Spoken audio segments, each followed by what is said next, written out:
ಬೆಂಗಳೂರು ಹೊರವಲಯದ ಆನೇಕಲ್ನಲ್ಲಿ ಆಪರೇಷನ್ ಚಿರತೆ ಸಕ್ಸಸ್ ಆಗಿದೆ. ಕೊನೆಗೂ ಕೂಡ ಚಿರತೆ ಬಲೆಗೆ ಬಿದ್ದಿದೆ. ಸತತ 4 ಗಂಟೆಗಳ ಕಾಲ ಕಾರ್ಯಾಚರಣೆ ಮಾಡಿ ಚಿರತೆಯನ್ನು ಸೆರೆ ಹಿಡಿಯಲಾಗಿದೆ. ಚಿರತೆ ಲಾಕ್ ಆದ ಬೆನ್ನಿಗೆ ಜನ ನಿಟ್ಟುಸಿರು ಬಿಟ್ಟಿದ್ದಾರೆ. ಅರವಳಿಕೆ ಇಂಜೆಕ್ಷನ್ ಅನ್ನು ಡಾಟ್ ಮಾಡಿ ವೈದ್ಯರು ಚಿರತೆಯನ್ನು ಸೆರೆ ಹಿಡಿದಿದ್ದಾರೆ. ಮನೆಯ ರೂಮಿನ ಮಂಚದ ಕೆಳಗಿತ್ತು ಚಿರತೆ. ಅರಣ್ಯ ಇಲಾಖೆ, ವೈದ್ಯರು ಮತ್ತು ಪೊಲೀಸರು ಕಾರ್ಯಾಚರಣೆ ನಡೆಸಿ ಸದ್ಯ ಚಿರತೆಯನ್ನು ಸೆರೆ ಹಿಡಿದಿದ್ದಾರೆ. ದೃಶ್ಯವನ್ನ ಗಮನಿಸ್ತಾ ಇದೆ.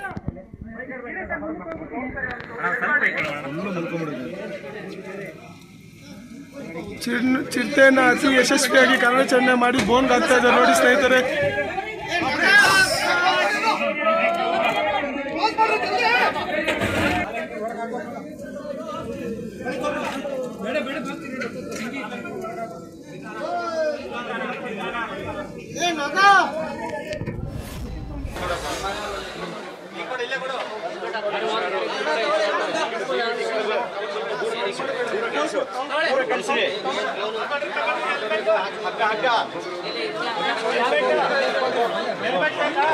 ಬಲೆ ತುಳಿಬೇಡ್ರಿ, ಎಷ್ಟು ಜನ ಹೋಗ್ಬೇಡ್ರಿ, ಜಾಸ್ತಿ ಜನ ಹೋಗ್ಬೇಡ್ರಿ.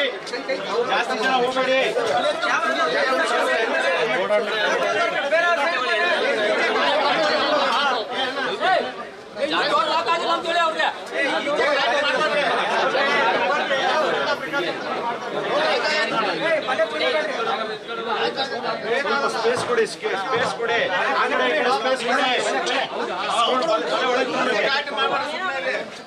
ಎಲ್ಲರೂ ನುಗ್ಬೇಡ್ರಿ. ಆನೇಕಲ್ ಸಮೀಪದ ಕುಂಕ್ಲುರೆಡ್ಡಿ ಲೇಔಟ್ನಲ್ಲಿ ಚಿರತೆ ಕಾಣಿಸಿಕೊಂಡಿತ್ತು. ಮನೆಯ ಮಾಲೀಕ ತಕ್ಷಣ ಎಚ್ಚೆತ್ತುಕೊಂಡು ಮನೆಯ ಡೋರನ್ನು ಲಾಕ್ ಮಾಡಿ ಚಿರತೆಯನ್ನು ಸೆರೆ ಹಿಡಿದಿದ್ರು. ಈಗ ಅರಣ್ಯ ಇಲಾಖೆಯ ಸಿಬ್ಬಂದಿ ಅದಕ್ಕೆ ಅರವಳಿಕೆ ಮದ್ದನ್ನು ಕೊಟ್ಟು ಅಥವಾ ಇಂಜೆಕ್ಷನ್ ಚುಚ್ಚಿ ಸದ್ಯ ಚಿರತೆ ಸೆರೆ ಕಾರ್ಯಾಚರಣೆಯನ್ನು ಮುಕ್ತಾಯಗೊಳಿಸಿದ್ದಾರೆ. ದೃಶ್ಯ ಗಮನಿಸ್ತಾ ಇದ್ದೀರಿ. ಅರಣ್ಯ ಇಲಾಖೆಯ ಸಿಬ್ಬಂದಿ ಕಾರ್ಯಾಚರಣೆ ಮಾಡ್ತಾ ಇರುವಂಥ ದೃಶ್ಯ ಇದು.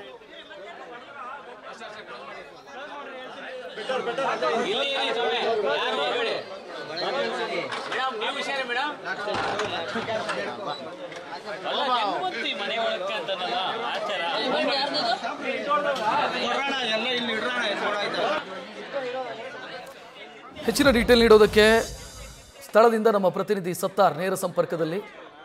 ಸತ್ತಾರ್, ಈಗ ಕನ್ಕ್ಲೂಡ್ ಆಯ್ತಾ ಚಿರತೆ ಸೆರೆ ಕಾರ್ಯಾಚರಣೆ?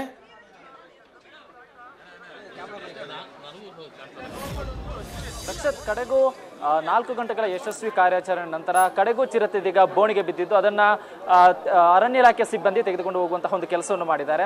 ಹಾಗಾದ್ರೆ ಚಿರತೆ ಎಲ್ಲಿಂದ ಎಂಟ್ರಿ ಆಯಿತು, ಏನೇನು ಅನ್ನೋದನ್ನ ನಿಮಗೆ 1 by 1 ಎಕ್ಸ್ಪ್ಲೈನ್ ಮಾಡ್ತಾ ಹೋಗ್ತೀನಿ. ನನ್ನ ಬಲಭಾಗದಲ್ಲಿ ಗಮನಿಸ್ತಾ ಇದ್ರೆ ಇದು ಮಂಜುನಾಥ್ ಅವರಿಗೆ ಸೇರಿದಂತಹ ಮನೆ. ಇದು ಸರಿಸುಮಾರು ಈ ಒಂದು ಬಿಲ್ಡಿಂಗ್ ನಲ್ಲಿ 3 ಹಂತಸ್ನಲ್ಲಿ 12 ಮನೆ ಇದೆ. ಇದೇ ಭಾಗದಿಂದ ಚಿರತೆ ಎಂಟ್ರಿ ಆಗುತ್ತೆ. ಚಿರತೆ ಈ ಒಂದು ಮನೆಯಲ್ಲಿ ವೆಂಕಟೇಶ್ ಅವರು ವಾಸ ಮಾಡ್ತಾ ಇರ್ತಾರೆ. ಈ ಒಂದು ಭಾಗದ ಮೂಲಕ ಚಿರತೆ ಬೆಳಗ್ಗೆ 8 ಗಂಟೆ ಸುಮಾರಿಗೆ ಎಂಟ್ರಿ ಆಗಿರುತ್ತೆ. ಈ ಒಂದು ಸಂದರ್ಭದಲ್ಲಿ ವೆಂಕಟೇಶ್ ಅವರು ಈ ಜಾಗದಲ್ಲಿದ್ರೆ ಪಕ್ಕದಲ್ಲಿದ್ದಂತಹ ಈ ಒಂದು ಜಾಗ ಏನಿದೆ ಇಲ್ಲಿ ವೆಂಕಟೇಶ್ ಅವರು ಮಡದಿರ್ತಾರೆ.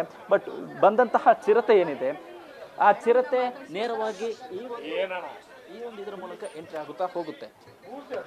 ತದನಂತರದಲ್ಲಿ ಯಾವಾಗ ಇಲ್ಲಿ ಎಂಟ್ರಿ ಆಗುತ್ತೋ ನೇರವಾಗಿ ಚಿರತೆ ಈ ರೂಮ್ಗೆ ಎಂಟ್ರಿ ಆಗುತ್ತೆ. ಈ ಒಂದು ಸಂದರ್ಭದಲ್ಲಿ ಇದ್ದಂತಹ ದಂಪತಿ ಏನ್ ಮಾಡ್ತಾರೆ, ಮೊದಲಿಗೆ ಚಿರತೆಯನ್ನು ಈ ಬೆಡ್ರೂಮ್ಗೆ ಬಂದಂತಹ ಸಂದರ್ಭದಲ್ಲಿ ಚಿರತೆಯನ್ನು ಲಾಕ್ ಮಾಡ್ತಾರೆ. ನಂತರ ಅವರು ನೇರವಾಗಿ ಹೊರಗಡೆ ಹೋಗುವಂತಹ ಒಂದು ಕೆಲಸವನ್ನು ಮಾಡ್ತಾರೆ. ಅಲ್ಲೂ ಕೂಡ ಲಾಕ್ ಮಾಡ್ತಾರೆ. ಸತತ 4 ಗಂಟೆ ಆಪರೇಷನ್, 3 ಟೀಮಲ್ಲಿ ಆಪರೇಷನ್ ಮಾಡ್ತಾರೆ. ಒಂದು ಡಾಕ್ಟರ್ ಕಿರಣ್ ಅವ್ರ ನೇತೃತ್ವದ ಅರವಳಿಕೆ ತಜ್ಞರು ಹೊಂದಿರ್ತಾರೆ. ತದನಂತರದಲ್ಲಿ ಜಿಗ್ನಿ ಪೊಲೀಸರು ಇರ್ತಾರೆ. ಮತ್ತೊಂದು ಕಡೆಯಲ್ಲಿ ಇಲ್ಲಿರುವಂತಹ ಲೋಕಲ್ಸ್ ಕೂಡ ಸಪೋರ್ಟ್ ಮಾಡ್ತಾರೆ. 3 ಟೀಮಿಗೆ ಆಪರೇಷನ್ ಮಾಡ್ತಾರೆ. ಸತತ 5 ಗಂಟೆಗಳ ಆಪರೇಷನ್ ನಂತರ ಯಶಸ್ವಿಯಾಗಿ ಹಿಡಿದಿರುವಂತದ್ದು. ಯಾವಾಗ ಈ ಒಂದು ಚಿರತೆ ಬಂದಿರುವಂತಹ ವಿಚಾರ ಗೊತ್ತಾಯಿತು, ಈ ಒಂದು ಸಂದರ್ಭದಲ್ಲಿ ಇಲ್ಲಿರುವಂತಹ ಲೋಕಲ್ಸ್ ಸ್ಥಳೀಯರು ಕೂಡ ಸೇರ್ತಾರೆ. ಆ ಒಂದು ಸಂದರ್ಭದಲ್ಲಿ ಯಾವುದೇ ರೀತಿ ಅಹಿತಕರ ಘಟನೆ ಆಗಬಾರ್ದು ಅನ್ನೋ ಕಾರಣಕ್ಕೆ ಪೊಲೀಸರು ಅಂದ್ರೆ ಜಿಗ್ನಿ ಪೊಲೀಸರು ಎಲ್ಲ ರೀತಿಯ ಭದ್ರತೆ ಕೈಗೊಂಡಿರ್ತಾರೆ. ನಂತರ ಅರವಳಿಕೆ ತಜ್ಞರಾಗಿರುವಂತಹ ಕಿರಣ್ ಅವರು ಮೊದಲಿಗೆ ಇಂಜೆಕ್ಷನ್ ಡಾಟ್ ಮಾಡ್ತಾರೆ. ಯಾವಾಗ ಇಂಜೆಕ್ಷನ್ ಡಾಟ್ ಯಶಸ್ವಿಯಾಗುತ್ತೋ ತದನಂತರದಲ್ಲಿ ಅದು ತನ್ನ ಯಶಸ್ವಿಯಾದ ನಂತರದಲ್ಲಿ ಅದು ಬೋಣಿಗೆ ಬೀಳುತ್ತೆ. ಆ ಒಂದು ಸಂದರ್ಭದಲ್ಲಿ ಅದನ್ನು ಹೊರಗಡೆ ತೆಗೆದುಕೊಂಡು ಹೋಗುವಂತಹ ಒಂದು ಕೆಲಸವನ್ನು ಮಾಡ್ತಾರೆ. ಇಲ್ಲಿ ಮೆಚ್ಚಲೇಬೇಕಾದಂಥ ವಿಚಾರ ಏನು, ದಂಪತಿಯವರ ದಿಟ್ಟತನ ಮೆಚ್ಚಲೇಬೇಕಾಗುತ್ತೆ. ಇಬ್ಬರು ಕೂಡ ಯಾವುದೇ ಆ ಚಿರತೆ ಎಂಟ್ರಿ ಆದಂತಹ ಸಂದರ್ಭದಲ್ಲಿ ಯಾವುದೇ ರೀತಿ ಗಲಿಬಿಲಿ ಆಗದೆ ಯಶಸ್ವಿ ಜಾನತನ ಪ್ರದರ್ಶನ ಮಾಡ್ತಾರೆ. ಚಿರತೆ ಎಂಟ್ರಿ ಆದಂತಹ ಸಂದರ್ಭದಲ್ಲಿ ರೂಮ್ಗೆ ಹೋಗೋದಕ್ಕೂ ಯಾವುದೇ ರೀತಿ ಪ್ರತಿರೋಧ ಒಡ್ಡಲ್ಲ, ಯಾವುದೇ ಬೊಬ್ಬೆ ಹಾಕುವಂತ ಒಂದು ಕೆಲಸವನ್ನು ಮಾಡಲ್ಲ, ಚಿರತೆಗೆ ಯಾವುದೇ ಡಿಸ್ಟರ್ಬ್ ಮಾಡುವಂತಹ ಒಂದು ಕೆಲಸವನ್ನು ಮಾಡಲ್ಲ. ಯಾವಾಗ ರೂಮ್ ಸೇರುತ್ತೋ ನಂತರ ಅದನ್ನು ಲಾಕ್ ಮಾಡಿ ಮಾಡಿ ಹೊರಗೆ ಬರ್ತಾರೆ. ನಂತರ ಅವರು ಇಲ್ಲಿರುವಂತಹ ಜನರಿಗಾಗೂ ಸಿಬ್ಬಂದಿಯ ಗಮನಕ್ಕೆ ತರುವಂತಹ ಒಂದು ಕೆಲಸವನ್ನು ಮಾಡ್ತಾರೆ. ವಿಚಾರ ಗೊತ್ತಾಗ್ತಾ ಇದ್ದಂತೆ ಇಲ್ಲಿಗೆ ಬಂದಂತಹ ಸಿಬ್ಬಂದಿ ಮೊದಲಿಗೆ 2 ಬೋನ್ ಇಟ್ಟು ಆಪರೇಷನ್ ಮಾಡ್ತಾರೆ. ಒಂದು ಬೆಡ್ರೂಮ್ ನ ಹೊರಭಾಗದಲ್ಲಿ ಒಂದು ಬೋನ್ ಇಡ್ತಾರೆ, ತದನಂತರದಲ್ಲಿ ಅಂದ್ರೆ ಮನೆಯ ಹೊರಭಾಗದಲ್ಲಿ ಒಂದು ಬೋನ್ ಇಡ್ತಾರೆ. ಯಾವುದೇ ಕಾರಣಕ್ಕೂ ಆಪರೇಷನ್ ಚಿರತೆ ಸಂದರ್ಭದಲ್ಲಿ ಯಾವುದೇ ರೀತಿ ಸಣ್ಣ ಮಟ್ಟದಲ್ಲೂ ಕೂಡ ಲೋಪ ಆಗಬಾರದು ಅನ್ನೋ ಕಾರಣಕ್ಕೆ 2 ಬೋನ್ ಇಟ್ಟು ಕಡೆಗೂ 4 ಗಂಟೆಗಳ ಸತತ ಕಾರ್ಯಾಚರಣೆ ನಂತರ ಇದೀಗ ಯಶಸ್ವಿಯಾಗಿ ಚಿರತೆಯನ್ನು ಸೆರೆ ಹಿಡಿದಿರುವಂತದ್ದು. ರಕ್ಷತ್, ಥ್ಯಾಂಕ್ ಯು ಸತ್ತಾರ್ ಮಾಹಿತಿಗೆ. ನ್ಯೂಸ್ ಫಸ್ಟ್ ನಿರ್ಭೀತಿಯಿಂದ ನಿಮ್ಮ ಪರವಾಗಿ.